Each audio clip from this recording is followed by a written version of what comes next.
ሰላም ጤና ይስጥልን አድማጭ ተመልካቾቻችን፣ ሰኔ 24 2018 ዓ.ም የውሎ መረጃዎችን ይዤ መጥቻለሁ። ዝርዝር የግንባር የውሎ መረጃዎችን እንዲሁም ደግሞ ተዛማጅ ወታደራዊ፣ ፖለቲካዊና ዲፕሎማሲያዊ መረጃዎችን በሰዓት አካትቼ ወደ እናንተ አደርሳለሁ። እየተከታተላችሁ አብራችሁ እንድትቆዩ ነው በአክብሮት የምጋብዛችሁ። አሁን በኢትዮጵያ ውስጥ ያለው ሁኔታ ከመቼውም ጊዜ እየበለጠ እጅግ አስፈሪ ወደሆነ ደረጃ ላይ ደርሷል። ምንም እንኳ ላለፉት 6 እና 7 ዓመታት ሀገሪቱ በጦርነት ውስጥ ብትሆንም አሁን ያለው ቀጠናዊ ሁኔታ ሲታይ ግን ከመቼውም ጊዜ በላይ እጅግ አስቸጋሪና ከባድ የሚባል ጊዜ ነው ያለው። ከዚህ አንጻር ህዝባዊ የፖሊስ አባላት ወደ ግዳጅ እንዲገቡ፣ ወደ ክተት ጥሪ እንዲሰማሩ ትዕዛዝ ተሰጥቷል። ይህንን ጨምሮ ዝርዝር የግንባር መረጃዎችን በተለያዩ አካባቢዎች አሉ አደርሳችኋለሁ። አሁን የሱዳን ዓለም አቀፍ ጦርነት ወደ ኢትዮጵያም ዓለም አቀፍ ይዘቱን ይዞ እየገባ ነው የሚመስለው። ከዚህ ጋር በተያያዘ ያለውን አጠቃላይ አሁን የስጋትና ተዛማጅ መረጃዎችን በየዕለቱ እያደረስኳችሁ ነው የምገኘው። የሱዳን ጦርነት የተለያዩ ሀገራት የሚሳተፉበት ጦርነት ነው። በትንሹ በቀጥታና በተዘዋዋሪ ከ22 በላይ ሀገራት በዚህ ጦርነት ውስጥ ይሳተፋሉ። ይሄ ጦርነት አሁን በኢትዮጵያ ውስጥ በተለይ ህወሓት በሚቀጥሉት ጊዜያት ጦርነት የሚቀሰቅስ ከሆነ ዓለም አቀፋዊ ቅርጽ ይዘት ይኖረዋል ነው የተባለው። ምክንያቱም ህወሓት በሱዳን ውስጥ ከሁለት በላይ አርሚዎችና በርካታ ወታደራዊ አዛዦችን አሰማርቶ ይገኛል። የህወሓት የኤርትራ፣ የሱዳን እንዲሁም ደግሞ በቀጠናው የተለያየ ፍላጎት ያላቸው ከአባይ ፖለቲካ ጨምሮ እስከ ግብጽ ድረስ ያለው አጠቃላይ ሁኔታ እና በኢትዮጵያ ውስጥ ያለውን አጠቃላይ ጦርነት ጨምሮ በአፍሪካ ቀንድ ታይቶ የማይታወቅ ጦርነት ሊሆን ይችላል እየተባለ ነው የሚገኘው። ሱዳን ሙሉ በሙሉ ፌልድ ስቴት በሚባል ደረጃ ውስጥ ነው የሚገኘው። ኢትዮጵያም ያው ለዜጎቹ ሰቆቃ ውስጥ ያለ አገር ቢሆንም በተመሳሳይ የኤርትራ፣ የሶማሊያ እንዲሁም ደግሞ የደቡብ ሱዳንና የሌሎች ሀገራት የጎረቤት ሀገራት ሁኔታ አጠቃላይ ይታወቃል። አሁን በዚህ ቀጠና የሚቀሰቀስ ጦርነት እንግዲህ ምናልባት የቀይ ባህርንም ሆነ ዓለም አቀፋዊ ሁኔታዎችን በተመለከተ ከፍተኛ ጫና የሚያሳድር ጦርነት ሊሆን እንደሚችል ነው እንግዲህ የጂኦፖለቲካ እና እንዲሁም ደግሞ ቀጠናው ወታደራዊ ተንታኞች እየገለጹ ያሉት። በተለይ የሱዳን ጦርነት ሰሞኑን በሚታዩ የአውደ ውጊያ ውሎች የአልቡርሃን ጦር ድል እየቀናው ይመስላል።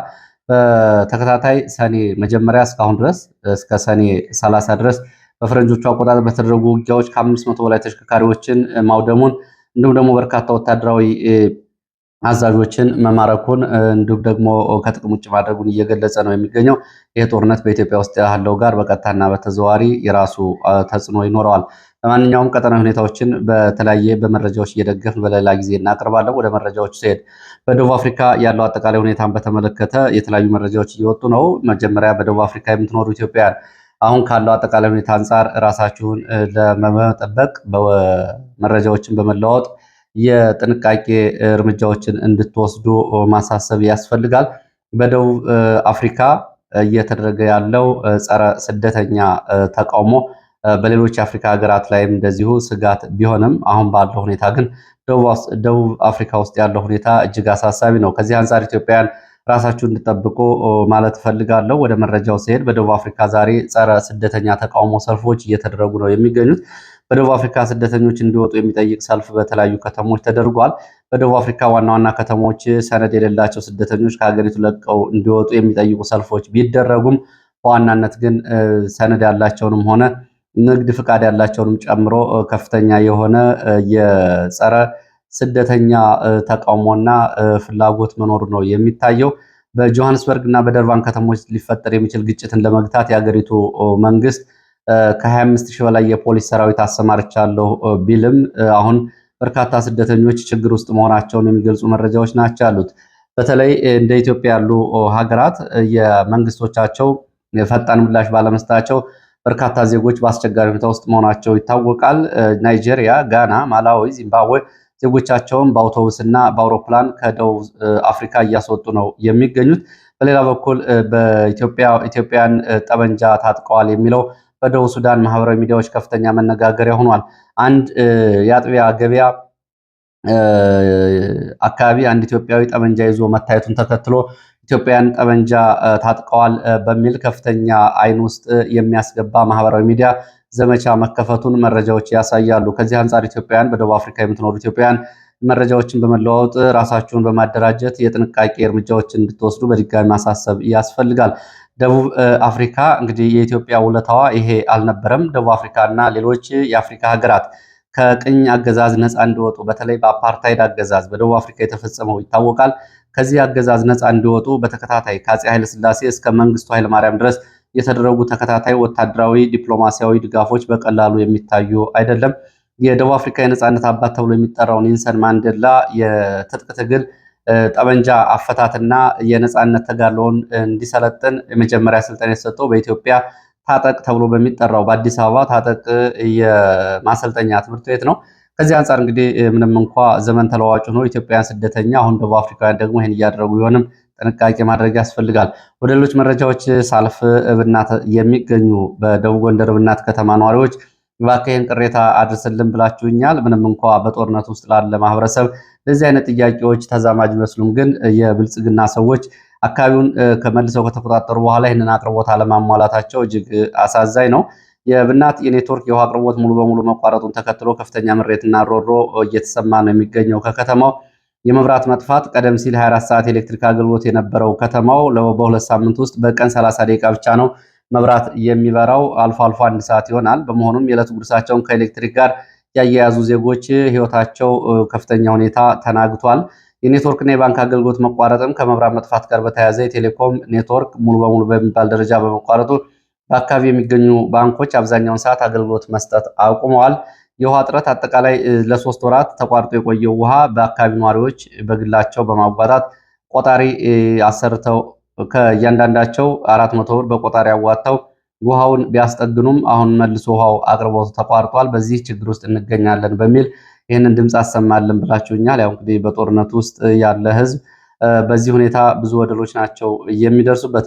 በሰሜን ወሎ በተመሳሳይ እንደዚሁ የተፈጥሮ የሰው ሰራሽ አደጋ ደርሷል። የተፈጥሮ አደጋ አይደለም፣ የእሳት አደጋ የደረሰው በሰሜን ወሎ ሀብሩ ወረዳ ቁጥር 23 ተብሎ በሚጠራው አካባቢ ቀስማ ተብሎ በሚጠራ መንደር በደረሰ ድንገተኛ የእሳት አደጋ አሁን በክረምት መግቢያ ላይ ከ50 በላይ አርሶ አደሮች መኖሪያ ቤቶች ሙሉ በሙሉ ወድመዋል። እንግዲህ እነዚህን አርሶ አደሮች ለማቋቋምና በክረምቱ ለከባድ አደጋ እንዳይዳረጉ ለማድረግ እንቅስቃሴ የተደረገ ነው የሚገኘው። የምትችሉ ድጋፍ እንድታደርጉ ጥሪ ቀርቧል። ይህን አካባቢ ብዙዎቻችሁ ከአሁን በፊት በነበረው የህወሓት ትግል ጊዜ ታስታውስታላችሁ። ድሬ ሮቃና አካባቢው የነ ሐሰን ከረሞ ትውልድ አካባቢ ነው። አሁን በርካታ መኖሪያ መንደሮች በእሳት እየወደሙት። ወደ ሌሎች መረጃዎች ሲሄድ በቀጥታ ወታደራዊ የሆኑ መረጃዎችን ነው የማደርሰው። በአማራ ክልል የህዝባዊ ፖሊስ አባላት ለወታደራዊ ግዳጅ ዝግጁ እንዲሆኑ ስለመታዘዛቸው እና አጠቃላይ የሀገሪቱን የተለያዩ አቅጣጫዎች ወታደራዊ ውጥረቶችን የሚያሳይ መረጃ ነው አሁን የማደርሰው። በአማራ ክልል የሚገኙ የህዝባዊ ፖሊስ አባላት ከመከላከያ ከሚሊሻ ሰራዊት ጋር በመቀላቀል ወደ ግንባር እንዲዘምቱ ጥብቅ ወታደራዊ ትዕዛዝ መሰጠቱ ተሰምቷል። በሰሜን ኢትዮጵያ በኦሮሚያ ክልል በሱዳን ድንበር አቅራቢያ ከፍተኛ ወታደራዊ እንቅስቃሴዎችና ውጥረቶች መኖራቸውም ቀደም ብሎ ተገልጿል። ይህንን በተመለከተ በአማራ ክልል በተለያዩ ከተሞች የሚገኙ የህዝባዊ ፖሊስ አባላት ለወታደራዊ ግዳጅ ዝግጁ እንዲሆኑ መመሪያ ተሰጥቷቸዋል። መረጃዎቹ እንደሚያመላክቱት የፖሊስ አባላቱ ከሚቀጥሉት ቀናት ጀምሮ በግንባር ላይ ከሚገኙ የመከላከያ ሰራዊት፣ ከሚሊሻ፣ ከአድማ ብተና፣ ከሌሎች ኃይሎች ጋር በመቀላቀል ወደ ግንባር እንዲዘምቱ ትዕዛዝ ተሰጥቷል። ይህንን ትዕዛዝ የደረሳቸው የፖሊስ አባላት የሰለጠነው በከተማ ውስጥ ወንጀል ለመከላከል እንጂ ለግንባር ውጊያ ወይም ደግሞ ለተለያየ ዘመቻ አይደለም የሚል ምላሽ ቢሰጡም የክልሉ የጸጥታ መዋቅር አመራሮች፣ የመከላከያ አዛዦች አሁን ኢትዮጵያ ካለችበት አስቸጋሪ ሁኔታ አንጻር ይህንን ግዳጅ አልቀበልም የሚል የፖሊስ አባል ቢኖር እርምጃ ይወሰድበታል የሚል ምላሽ ብቻ ነው የተሰጣቸው። ከወጡ መረጃዎች መካከል ለምሳሌ ደብረ ብርሃን አካባቢ የወጣ መረጃ አብዛኞቹ የህዝባዊ ፖሊስ አባላት ወደ ግንባር እንዲንቀሳቀሱ የተነገረ ሲሆን በከተማው ወንጀል ምርመራ ጥበቃ ለማድረግ የተወሰኑ ጥቂት ፖሊሶች ብቻ ይቀራሉ ነው የተባለው። በተመሳሳይ በደብረ ታቦር ከተማም ሌሎች ከክልሉ ከተሞች ጋር ተመሳሳይ መረጃዎች ወጥተዋል። በዚህ የፖሊስ አባላት ተመሳሳይ ስምሪት እንደተሰጣቸው ነው ለማወቅ የተቻለው። ይህ በእንዲህ እንዳለ የፖሊስ አባላት ስምሪት የተሰማው በአሁኑ ወቅት በሀገሪቱ የተለያዩ ግንባሮች እያንዣበበ ያለውን ወታደራዊ ውጥረትና ጦርነት ተከትሎ መሆኑ ተጠቁሟል። በአሁኑ ሰዓት በአራቱም አቅጣጫዎች በሚባል ደረጃ በአሶሳና ኩርሙክ ድንበር ቀጠና ሱዳን የእርስ በርስ ጦርነት ጋር በተያያዘ በከፍተኛ ደረጃ ወደ ኢትዮጵያ ጦርነቱ መጠጋቱን ተከትሎ ጦርነቱ ወደ ኢትዮጵያ ድንበር ዘልቆ ሊገባ ይችላል በሚል ስጋት ወደ ስፍራው ከፍተኛ ወታደራዊ እንቅስቃሴ እየተደረገ ነው የሚገኘው። በአሶሳ ኩርሙክ መስመር በሰሜን ኢትዮጵያ የህወሓት ታጣቂዎች ከካምፕ ወጥተው ወደ ግዳጅ እንዲገቡ የተሰጠው ስምሪት ተከትሎ እና ስልጠና ላይ ያሉ ታጣቂዎች በሚቀጥሉት 5 ቀናት አብዛኞቹ የ3 ሳምንትና የ1 ወር ስልጠናቸውን አጠናቀው ወደ ግንባር ይገባሉ መባሉን ተከትሎ ካለው ውጥረት አንጻር እንደዚሁ በዚህም ያለው ውጥረት በዚህ ሁኔታ ይገኛል። በአማራ ክልል ለ3 ዓመት የቀጠለው ጦርነትም አሁን ባለበት ሁኔታ ቀጥሏል። በምስራቅ ወለጋ፣ ምዕራብ ወለጋ ጨምሮ ሆሮ ጉዱሩና በሸዋ ሰላሌ ቀጠናዎች የሸኔ ወታደራዊ ስምሪት እንቅስቃሴ ከወትሮ በተለየ መልኩ ተጠናክሮ መቀጠሉ ተሰምቷል። በየቀኑ የሚወጡ መረጃዎችም ይህን ነው የሚያሳዩት። መንግስት እነዚህ ወቅታዊ የጸጥታ ስጋቶችን ለመመከት ህዝባዊ ፖሊስ አባላትን ጨምሮ ሌሎች ወደ ግንባር ማሰማራት ግዴታ ሆኖበት ነው ለፖሊስ አባላት ስምሪት የተሰጠው ብለዋል የመረጃ ምንጮቹ። ወደ ማዕከላዊ ጎንደር ዞን የሚወስደን መረጃ አስከትላለሁ። በማዕከላዊ ጎንደር በተለያዩ ቀጠናዎች ውጊያዎች እየተደረጉ መሆናቸውን የወጡ መረጃዎች ያሳያሉ። በበለሳ ቀጠና፣ በአርማጭሆ ቀጠና በተለያዩ አካባቢዎች ውጊያዎች እየተደረጉ እንደሆነ የሚገልጹት መረጃዎች በተለይ በአርማጭሆ ከራማ ተብሎ በሚጠራ ቦታ አሁን ድረስ ከባድ ውጊያ እየተደረገ እንደሆነ የወጡ መረጃዎች ያሳያሉ። ካራማ ተብሎ በሚጠራ ቦታ በተለይ ከማለዳ ጀምሮ በእግረኛ ሰራዊት እንቅስቃሴ ላይ ፋኖ የፈጸመውን የደፈጣ ጥቃት ተከትሎ ነው በአካባቢው ውጊያ እየተቀሰቀሰው ብለዋል። ደፈጣ ጥቃቱን ተከትሎ በሁለቱ በኩል በቡድን መሳሪያዎች በዲሽቃ በዙ 23 እና በሞርተር የታገዘ ውጊያ ሲደረግ እንዳረፈደ የገለጹት የመረጃ ምንጮች በመጀመሪያው የደፈጣ ጥቃት ብቻ በትንሹ 10 የሚደርሱ የወታደሮች ጉዳት ደርሶባቸው 7 ጥቁር የነፍስ ወከፍ ክላሽንኮቭ በፋኖ እጅ መግባቱን ተገልጿል። ከዛ በኋላ እስካሁን ድረስ በተጠቀሰው ቦታ ውጊያው እንደቀጠለ ሲሆን የደረሰው ሰብአዊ፣ ቁሳዊና ወታደራዊ ኪሳራ በዝርዝር አልታወቀም። ሙሉ በሙሉ ለማጣራት አይቻልም። አልፎ አልፎ ውጥረት፣ የተቆራረጠ ውጊያ አሁን ድረስ እንደቀጠለ መረጃ ምንጮች ገልጸዋል። በማዕከላዊ ጎንደር በለሳ ቀጠናን በተመሳሳይ በተለያዩ አካባቢዎች ትናንት ጀምሮ ከባድ ውጊያ እየተደረገ መሆኑን መረጃዎች ጠቁመዋል። ሚካኤል ደብር ተብሎ ከሚጠራው ሊቦ ከምከም ወደ አርባያ እና በለሳ ባሉ መስመሮች ተከታታይ ከባድ ውጊያ እየተደረገ ነው ያሉት የመረጃ ምንጮች ወደዚህ ቀጠና ከአራት አቅጣጫዎች ኃይል ስምሪት ስለመወሰዱ ነው መረጃዎች የገለጹት። አንደኛው እብናት ወረዳ ወደ በለሳ፣ ሁለተኛው ከሊቦ ከምከም ወረዳ ወደ በለሳ፣ ሶስተኛው ከጎንደር ዙሪያ ወረዳ ወደ በለሳ፣ አራተኛው ከራሱ ከበለሳ ከሁለቱ ወረዳዎች ከአርባያና ከጓላ ትይዩ ባሉ አካባቢዎች በአራት አቅጣጫዎች ወታደራዊ ስምሪት ተደርጓል። በዚህም ዛሬ ማለዳ ጀምሮ እስከ እኩለ ቀን ድረስ የቀጠለ ከባድ ውጊያ ተደርጓል። በዚህ ውጊያ የደረሰው ጉዳት ባይታወቅም ውጊያው በከባድ መሳሪያና በእግረኛ የታገዘ እንደሆነ መረጃዎች ጠቁመዋል። ከሰዓት በኋላ በአካባቢው የድሮን ስምሪትና የድሮን ቅኝት መደረጉንም መረጃዎች ገልጸዋል። ባለፉት 5 ቀናት ሚካኤል ደብር አካባቢው የነበረው ዘመቻ ጋብ ያለ ቢሆንም ዛሬ ማለዳ እንደገና ትላንትና መሻሽን ጨምሮ በአካባቢው በአራት አቅጣጫዎች ውጊያዎች መቀስቀሳቸው ነው የተሰማው። ይህ በእንዲህ እንዳለ የአየር ድብደባን በተመለከተ እንደዚሁ በደቡብ ጎንደር ታሽጋይንት ወረዳ ቀበሌ 16 ወይም ደግሞ ልዩ ስሙ ቅድስት ቤተልሔም ተብሎ በሚጠራው አካባቢ የተፈጸመው የድሮን ጥቃት ሰብአዊ፣ ቁሳዊና ወታደራዊ ጉዳት መድረሱን የወጡ መረጃዎች ገልጸዋል። ዛሬ ሰኔ 24 2018 ዓ.ም ማለዳ 12 ሰዓት በተፈጸመ ተከታታይ የድሮን ጥቃት 13 ሰዎች ህይወታቸው ሲያልፍ 8 የሚሆኑት ደግሞ ከባድና ቀላል ቁስለኛ ሆነዋል ተብሏል።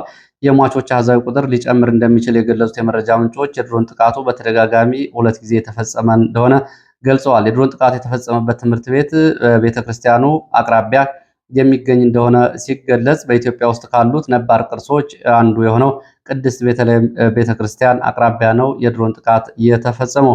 የጉዳት ሁኔታውን በተመለከተ ተጎጂዎች ቁጥር እዚህ ሊጨምር ይችላል ይላሉ የዓይን እማኞች። በዚህ በጉዳይ ላይ ያነጋገርኩት አንድ የፋኖ አዛዥ ተጨማሪ ማብራሪያ ሰጥቷል።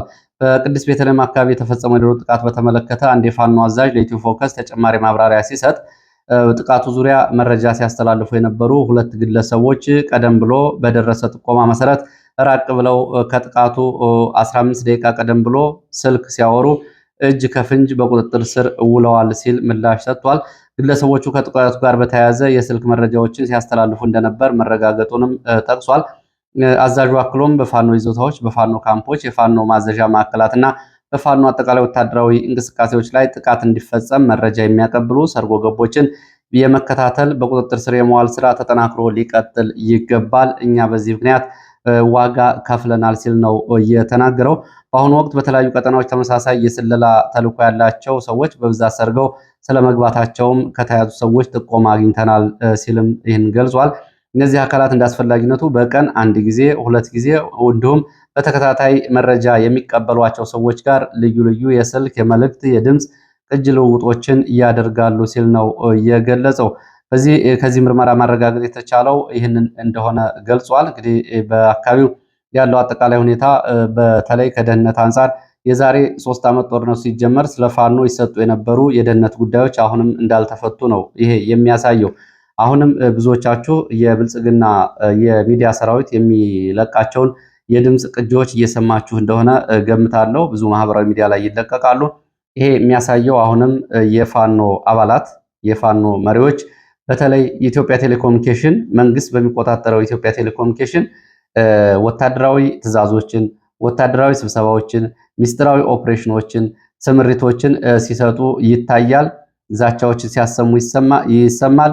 እንደውም መንግስት ግጭት የሚፈጥሩትን እርስ በርስ ብጥብጥ የሚፈጥሩትን ብቻ ቅጂዎች እየለቀቀ ነው እንጂ ሌሎች ወታደራዊ ኦፕሬሽንና ትዕዛዞችን ያው ለራሱ ስለሚጠቅሙት አይለቃቸውም። ስለዚህ በኢትዮ ቴሌኮሙኒኬሽን የስልክ ንግግር ውስጥ እያደረጉ ወታደራዊ ደህንነትን፣ ወታደራዊ መረጃን፣ ስለላን መከላከል ምን ድረስ ይዘልቃል? ይሄ እንግዲህ ለመጨረሻ ጊዜ እኔ የምሰጠው አስተያየት ነው። ለአማራ ህዝብም ይቅር፣ ለትግሉም ይቅር። ቢያንስ ለራሳችሁ ስትሉ ለምን ይህንን ጥንቃቄ አትወስዱም? ቢያንስ ለራሳችሁ ደህንነት ስትሉ ለምን ጥንቃቄ አትወስዱም? ቢያንስ ለራሳችሁ ህይወት ስትሉ ለምን ይህን ጥንቃቄ ደህንነት አትወስዱም? በየቀኑ ሳይዋጉ ጉዳት የሚደርስባቸው የሌሊት ከበባ የሚፈጸምባቸው በአመዛኙ ይሄ መረጃ ከራሳቸው ከፋኖች የስልክ ልውውጥ የሚገኝ መረጃ ነው። አብዛኛው የሚለቀቁትን መረጃዎች በደንብ ሰምታችኋል። የማይለቀቁት ደግሞ ምን ያክል እንደሆኑና እነሱን ተከትሎ ምን አይነት ዘመቻ እየተደረገ እንደሆነ መገመት አይከብድም። ለማንኛውም እንግዲህ የድሮን ጥቃቱና ተይዘዋል የተባሉ ሰዎች ጋር በተያያዘ ያለው መረጃ ይሄ ነው። ወደ ምስራቅ ጎጃም ዞን የሚወስደን መረጃን ማስከትለው በምስራቅ ጎጃም ደጀን አካባቢ ለኢትዮ ፎከስ የደረሰ መረጃ በምስራቅ ጎጃም ዞን ደጀን ወረዳ ሰሞኑን ሰፊ የሰው ኃይል የማደንና ሰፊ የአፈሳ ዘመቻ እየተካሄደ መሆኑን መረጃዎች ጠቁመዋል። ወጣቶች፣ አርሶ አደሮችና የሃይማኖት ተከታዮች ከስራዎቻቸው ከእርሻ ስራ፣ ከቤተ ክርስቲያን፣ ከገበያ እንዲሁም ደግሞ ከሻይ ቤቶች ጭምር እየታፈሱ የትኖራ ተብሎ ወደሚጠራ ወታደራዊ ካምፕ፣ የመከላከያ ካምፕ እየተወሰዱ የሚሊሻ ስልጠና በግዳጅ እንዲወስዱ እየተደረጉ መሆናቸውን ከደጀን የወጣ መረጃ ያሳያል። ቀጥሎ ወደየት እንደሚወሰዱ ግን በይፋ የተነገረ ነገር የለም ይላሉ የመረጃ ምንጭ። ይህን ተከትሎ አሁን በዚህ በሰኔና በያዝነው የእርሻ ወቅት የተጀመረው የአካባቢው የሚሊሻ አፈሳ በግብርና ስራ ላይ ትልቅ ስጋት የደቀነ ስለሆነ በርካታ አርሶ አደር ቤተሰቦች ለችግር እንጋለጣለን በሚል ከፍተኛ ስጋት ውስጥ መግባታቸውን፣ አንዳንዶቹም እንደዚሁ በይፋ እንቅስቃሴ ማቆማቸውን አርሶ አደሮቹ ይህንን መረጃ ያደረሱ የመረጃ ምንጭ ገልጸዋል። በተመሳሳይ በራያ ቀጠናም በጨርጨር እና በትግራይ ተንቤንም እንደዚሁ ወታደራዊ አፈሳዎች ተጠናክረው ቀጥለዋል። በራያ ጨርጨር ወረዳ ባንዲራ ተብሎ በሚጠራ አካባቢ ዛሬ ጠዋት 3 ሰዓት አካባቢ በህወሓት ታጣቂዎች አማካይነት ወጣቶች ታፍሰው መወሰዳቸው ታውቋል። እነዚህ ወጣቶች ታፍሰው የተወሰዱት ወደ አካባቢ ወደሚገኙ የህወሓት የወታደራዊ ካምፖች እንደሆነ መረጃዎች ገልጸዋል። በሌላ በኩል ሰኔ 23 2018 ዓ.ም በትላንትናው ዕለት በራያ ጨርጨር ወረዳ ለቀድሞ የህወሓት ተዋጊዎች በተደረገ ጥሪ መድረክ ላይ ግንባር ለመሄድ ፈቃደኛ አይደለንም እያሉ ከ22 በላይ የህወሓት የቀድሞ ታጣቂዎች በትምህርት ቤት ውስጥ ሌሊቱን ታስረው አድረዋል። ማለዳ 22ቱ ሲወሰዱ ሁለቱ ብቻ ቀርተዋል ነው የተባለው። ዛሬ ሰኔ 24 እነዚህ ከሁለቱ ውጭ አብዛኞቹ ወደ ወታደራዊ ማሰልጠኛ በፓትሮል ታስረው ተወስደዋል ተብሏል። በተመሳሳይ ዛሬ ሰኔ 24 ቀን 2018 በተንቤን ወርቃምባ ተብሎ የሚጠራ አካባቢ ልጆቻችሁን ለውትድርና አልሰጣችሁም በሚል የአካባቢው ነዋሪዎች በብዛት ወደ ፖሊስ ጣቢያ መወሰዳቸውን የመረጃ ምንጮች ገልጸዋል። ፖሊስ ጣቢያዎች በመሙላታቸው ምክንያት ወላጆች በትምህርት ቤቶች ታስረው ይገኛሉ ነው የተባለው። የህወሓት አስገዳጅ ወታደራዊ ግዳጅ ከወጣ በኋላ ይሄ እየሆነ እንደሆነ ነው የተገለጸው። ወደ ሸዋ ስንሄድ በሸዋ ደራ ወረዳ ጉንዶ መስቀል ከተማ በዙሪያው ባሉ አካባቢዎች የኦነግ ሸኔ ታጣቂዎች አዲስ ከበባና ወታደራዊ እንቅስቃሴ ዛሬ ከሰዓት በኋላ እያደረጉ መሆኑን የወጡ መረጃዎች ገልጸዋል። ዛሬ ከሰዓት በኋላ በደራ ወረዳ ጉንዶ መስቀል ከተማ በተለያዩ አቅጣጫዎች የኦነግ ሸኔ ታጣቂዎች የአዲስ ከበባና እንቅስቃሴ መጀመራቸውን የገለጹት የመረጃ ምንጮች በከተማዋና በአካባቢው ከፍተኛ ቁጥር ያለው መከላከያ ሰራዊት እንዲሁም የኦሮሚያ ክልል ልዩ ልዩ የጸጥታ ኃይል ቢኖርም ታጣቂ ቡድኑ እንቅስቃሴውን ከማድረግ የገታው የለም ብለዋል። ይህን ተከትሎ ታጣቂዎቹ በሌሊት ወደ ከተማው ዘልቀው ሊገቡ ይችላሉ በሚል ጉንዶ መስቀል ከተማ ነዋሪዎቹ ከፍተኛ ስጋት ላይና ጭንቀት ላይ መሆናቸውን ከሰዓት በኋላ ገልጸዋል። የኦነግ ሸኔ ታጣቂ ቡድን ባለፉት 3 ተከታታይ ሳምንታት በደራ ወረዳ ውስጥ ከ17 በላይ ቀበሌዎችን ተቆጣጥሮ መንቀሳቀሱን የጠቀሱት የመረጃ ምንጮች በዚህ አጭር ጊዜ ውስጥ ብቻ ከ68 በላይ የአካባቢ ነዋሪዎች ላይ ግድያና እገታ ፈጽሟል። የአካል ጉዳትም አድርሷል። በአካባቢው ያለው የጸጥታ ሁኔታ አሳሳቢ ደረጃ ላይ መድረሱ የጸጥታ ኃይሎች የከተማዋና የንጹሐን ደህንነት ለመጠበቅ ፍላጎት ያላቸው ስለማይመስልና የአካባቢው የብልጽግና ባለስልጣናት ደግሞ ከሸኔ ታጣቂዎች ጋር መረጃ ስለሚለዋወጡ ነዋሪዎቹ ጥንቃቄ እንዲወስዱ መረጃ ምንጮቹ ገልጸዋል። በደራ ወረዳና በጉንዶ መስቀል ከተማ ዙሪያ ያለው ወቅታዊ ሁኔታና ተዛማጅ መረጃዎችን እየተከታተሉ እንደሚያደርሱ የመረጃ ምንጮቹ ተናግረዋል። ወደ ጎረቤት ሱዳን የሚወስደን መረጃ አስከትላለሁ። አጫጭር የጎረቤት የሱዳንና የአፍሪካ ቀንድ መረጃዎችን ነው የማደርሰው። በሱዳን የጦርና የደህንነት ኃይሎች በወንጀልና በሀብት ምዝበራ መከሰሳቸው ታውቋል። አምነስቲ ኢንተርናሽናል ባወጣው አዲስ ሪፖርት የሱዳን ፈጥኖ ደራሽ ኃይሎች አርኤስኤፍ ኤልፋሻር ተብሎ በሚጠራው አካባቢ የዘር ማጽዳት እና የሰብአዊ መብት ላይ ጥሰት መፈጸማቸው ወንጀል ማረጋገጡን አምነስቲ አረጋግጧል። በሌላ በኩል የስፔን አታላያር ተብሎ የሚጠራ ጋዜጣ እንደዘገበው የጀነራል አብዱልፈታህ አልቡርሃን የሚመራው የሱዳን ጦርና እስላማዊ ንቅናቄ በ4 ዓመት ከ4 ቢሊዮን ዶላር በላይ የሚገመት የወርቅ ኮንትሮባንድ መስመር በመዘርጋት የሀገሪቱን አንጡራ ሀብት ለራሳቸው ተጠቅመዋል ተብሏል። ሶማሌላንድ እና ሶማሊያው ፕሬዝዳንት እንደዚሁ ውዝግብ ውስጥ ገብተዋል። የሶማሌላንድ ፕሬዝዳንት ሐሰን ሼህ መሐመድ ያቀረቡትን ጥሪ የሞቃዲሾ ፕሬዝዳንት ያቀረቡትን ጥሪ ውድቅ አድርገዋል። ጥያቄው የሶማሌላንድን ዓለም አቀፍ እውቅና የማግኘት ጥረትና የምታደርገውን ሂደት ለማደናቀፍ የታለመ ስለሆነ አንቀበለውም ብለዋል። በሌላ በኩል በተባበሩ መንግስታት ድርጅት የወጣ አዲስ ሪፖርት ከ10 ሺህ በላይ የሩዋንዳ መደበኛ ወታደሮች በምስራቅ ኮንጎ የሚንቀሳቀሰውን ኤም23 ተብሎ የሚጠራውን አማጺ በመደገፍ ስምሪት ላይ መሆናቸውን የተባበሩ መንግስታት ድርጅት ገልጿል። ከሱዳን ወርቅ ጋር በተያያዘ የሱዳን ወርቅ በዚህ ወርቅ ኮንትሮባንድ መስመር ጋር በተያያዘ በአልቡርሃን ታናሽ ወንድም እጅ የ4 ቢሊዮን ዶላር ወርቅ እንደሚገኝ አታላያር የተባለው የስፔን ጋዜጣ ዛሬ ማጋለጡን የወጡ መረጃዎች ያሳያሉ። ለዚህ ሰዓት የነበሩኝ አጫጭር መረጃዎች እነዚህ ናቸው። ስለተከታተላችሁ በእጅጉ አመሰግናለሁ። በሌላ ተመሳሳይ መርሃ ግብር እስከምንገናኝ መልካም ጊዜ